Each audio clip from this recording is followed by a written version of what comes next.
Corona ভাইরাসের সংক্রমণে বিদ্যমান পরিস্থিতিতে সরকারের ১৮ দফা নির্দেশনা দিয়ে প্রজ্ঞাপন জারি করেছে সরকার। সোমবার প্রধানমন্ত্রীর মুখ্য সচিব ডক্টর আহমদ কায়কাওয়াস স্বাক্ষরিত প্রজ্ঞাপনে এ নির্দেশনা দেওয়া হয়। এ নির্দেশনা আগামী ২ সপ্তাহ পর্যন্ত প্রতিপালন করতে হবে। এই নির্দেশনা বাস্তবায়নের সরকারের বিভিন্ন মন্ত্রণালয়, বিভাগ, দফতর, সংস্থাকে প্রয়োজনীয় পদক্ষেপ নিতে বলা হয়েছে প্রজ্ঞাপনে। সরকারের ১৮ নির্দেশনা: ১. সকল ধরনের জনসমাগম সামাজিক ও রাজনৈতিক, ধর্মীয় অন্যান্য সীমিত করতে হবে। উচ্চ সংক্রমণযুক্ত এলাকায় সকল ধরনের জনসমাগম নিষিদ্ধ করা হলো। বিয়ে, জন্মদিনসহ যে কোনো সামাজিক অনুষ্ঠান উপলক্ষে জনসমাগম নিরুৎসাহিত করতে হবে। ২.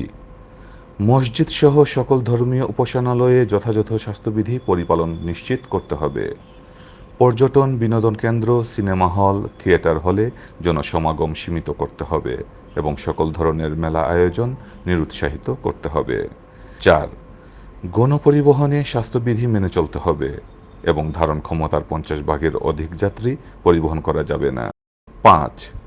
সংক্রমণের উচ্চ ঝুঁকিপূর্ণ এলাকাতে আন্তঃজেলা যান চলাচল সীমিত করতে হবে, প্রয়োজনে বন্ধ রাখতে হবে। ৬. বিদেশ হতে আগত যাত্রীদের ১৪ দিন পর্যন্ত প্রাতিষ্ঠানিক হোটেলে নিজ খরচে কোয়ারেন্টিনে নিশ্চিত করতে হবে। ৭. নিত্য প্রয়োজনীয় দ্রব্য সামগ্রী খোলা উন্মুক্ত স্থানে স্বাস্থ্যবিধি পরিপালন পূর্বক ক্রয় বিক্রয়ের ব্যবস্থা করতে হবে। ঔষধের দোকানে যথাযথ স্বাস্থ্যবিধি মেনে চলা নিশ্চিত করতে হবে। ৮. স্বাস্থ্যসেবার প্রতিষ্ঠানসমূহে মাস্ক পরিধান সহ যথাযথ স্বাস্থ্যবিধি পরিপালন নিশ্চিত করতে হবে। ৯. শপিং মলে ক্রেতা বিক্রেতা উভয়েরই যথাযথ স্বাস্থ্যবিধি মেনে চলা নিশ্চিত করতে হবে। ১০. সকল শিক্ষা প্রতিষ্ঠান প্রাথমিক, মাদ্রাসা, মাধ্যমিক, উচ্চ মাধ্যমিক শিক্ষা প্রতিষ্ঠান, বিশ্ববিদ্যালয় ও কোচিং সেন্টার বন্ধ থাকবে। ১১. অপ্রয়োজনীয় ঘোরাফেরা, আড্ডা বন্ধ করতে হবে। জরুরি প্রয়োজন ছাড়া রাতে ১০টার পর বাইরে বের হওয়া নিয়ন্ত্রণ করতে হবে। ১২.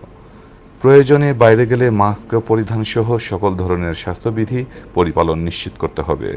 মাস্ক পরিধান না করলে কিংবা স্বাস্থ্যবিধি লঙ্ঘিত হলে আইনানুগ ব্যবস্থা গ্রহণ করতে হবে। ১৩. করোনায় আক্রান্ত, করোনার লক্ষণযুক্ত ব্যক্তির আইসোলেশন নিশ্চিত করতে হবে। করোনা আক্রান্ত ব্যক্তির ঘনিষ্ঠ সংস্পর্শে আসা অন্যান্যদের কোয়ারেন্টিন নিশ্চিত করতে হবে। ১৪.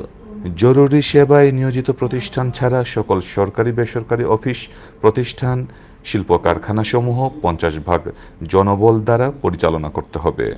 গর্ভবতী, অসুস্থ, বয়স ৫৫ ঊর্ধ্ব কর্মকর্তা কর্মচারীর বাড়িতে অবস্থান করে কর্ম সম্পাদনের ব্যবস্থা গ্রহণ করতে হবে। ১৫. সভা, সেমিনার, প্রশিক্ষণ, কর্মশালা যথাসম্ভব অনলাইনে প্রয়োজনের ব্যবস্থা করতে হবে। ১৬. সশরীরে উপস্থিত হতে হয় এমন যে কোনো ধরনের গণপরীক্ষার ক্ষেত্রে যথাযথ স্বাস্থ্যবিধি পরিপালন নিশ্চিত করতে হবে। ১৭. হোটেল, রেস্তোরাঁসমূহে ধারণ ক্ষমতার ৫০ ভাগের অধিক মানুষের প্রবেশ বারিত করতে হবে। ১৮.